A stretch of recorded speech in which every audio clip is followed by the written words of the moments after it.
जी देखिए, मेरा तो यही मानना है कि ये चाहे तो श्रीमद् भागवत कथा हो, चाहे राम कथा हो या प्रवचन हो, ये सभी के लिए हित के लिए है। और हमारे जैसे कि भैया जी अभी बोल रहे थे, बहुत ही सुंदर बोल रहे हैं। इसमें जनमानस में एक ज्ञान सत्संग जनप्रतिनिधि के माध्यम से जाता है तो लोगों में एक असर पड़ता है कि एक हमारा नेता, हमारा जनप्रतिनिधि एक धार्मिक कार्य करा रहा है। और इससे जो छोटे छोटे बच्चे हैं, जो हमारी माताएं बहनें हैं, जो हमारे बड़े बुजुर्ग लोग हैं, उनको सहज राम कथा, प्रवचन, यज्ञ और भागवत सुनने का मौका मिलता है। यदि किसी को लगता है कि भागवत से या राम कथा से वोट का परिवर्तन होता है, तो मैं तो नहीं मानता, लेकिन मैं इतना जरूर मानता हूं कि आजकल जनतंत्र का योग है।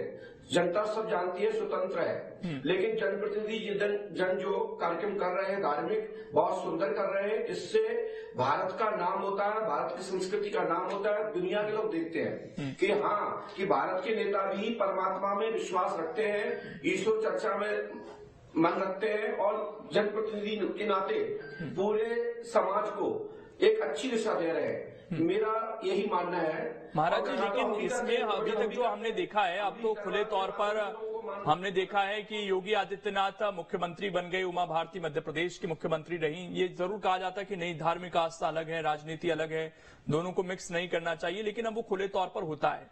मध्य प्रदेश में भी अगर कोई बाबा सीधे तौर पर आकर किसी राजनीतिक पार्टी के लिए प्रचार करे, तो क्या ये सही है? क्या ये दूरी नहीं बनाकर रखनी चाहिए कि जो उनका काम है कि धर्म के रास्ते पर लोगों को आगे बढ़ाना है, उसके लिए जागरूक करना है, लेकिन जब उनकी राजनीति में एंट्री हो जाती है तो फिर ये जो कथाएं होती हैं, इनको लेकर क्या सवाल नहीं उठते हैं कि इसमें नेताओं का एक स्वार्थ है, उनका अपना निजी स्वार्थ भी है, उनकी भक्ति है नहीं है, लेकिन एक राजनीतिक स्वार्थ जरूर हो सकता है। भैया जी, भैया आपने बहुत सुंदर बात कर रहे हैं। देखिए, वो राजनीतिक जनप्रतिनिधि जो यहाँ के हैं, वो किस दिशा से कार्यक्रम कर रहे हैं, वो तो उनकी मंशा है, उनकी दिशा सब लोग जानते हैं। मैं तो इतना कहूंगा कि जो यज्ञ के माध्यम से, राम कथा के माध्यम से, भागवत के माध्यम से जो एक मिलन का कार्य होता है, समाज का सुधारने का जो कार्य का संदेश जाता है, ये बहुत अच्छा कार्य करते हैं। लेकिन जो गुरुजन या संत को या बाबा या कोई कथा व्यास आचार्य यदि किसी का प्रचार करते हैं तो वो गलत है।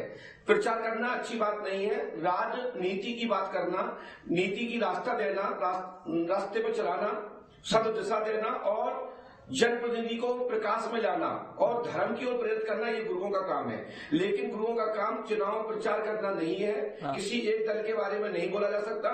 हम तो इतना कह सकते हैं कि जो देश के लिए उचित हो, जो हमारे प्रदेश के लिए उचित हो, जो हमारे जिले तहसील के लिए उचित हो, ऐसे जनप्रतिनिधि को आगे बढ़ाना चाहिए, जो गुरुओं का काम है। और गुरु संतों का काम ही ये है कि अच्छे जनप्रतिनिधि को अच्छा मार्गदर्शन करते हुए समाज को नई दिशा दे। ठीक है, पंडुकर सरकार जी के पास जा रहा हूं। पंडुकर महाराज जी, इसमें जो एक आर्थिक एंगल है कि पैसा बहुत लग रहा है, करोड़ों करोड़ों रुपए खर्च हो रहे हैं। पहले कथाएं बहुत छोटी छोटी होती थी, मंदिरों में हो जाती थी, लेकिन अब जो आयोजन होते हैं, लगता है कि तमाम बाबाओं में भी होड़ है कि किसका कितना भव्य कार्यक्रम हो। ये क्या सही है?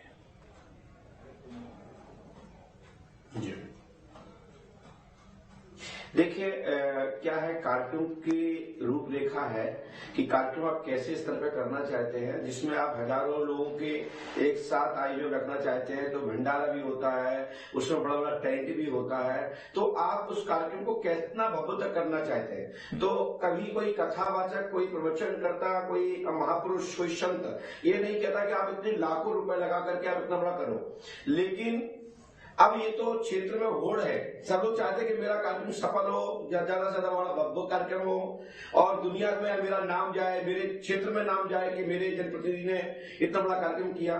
तो कथा चाहे वो छोटा आचार्य हो चाहे बड़ा आचार्य, कथा एक ही होती है, न कथा छोटी होती है न बड़ी होती है। ये तो भव्यता का ऊपर है। भव्यता का रूप देने के लिए धनराशि बड़ी खर्च होती है।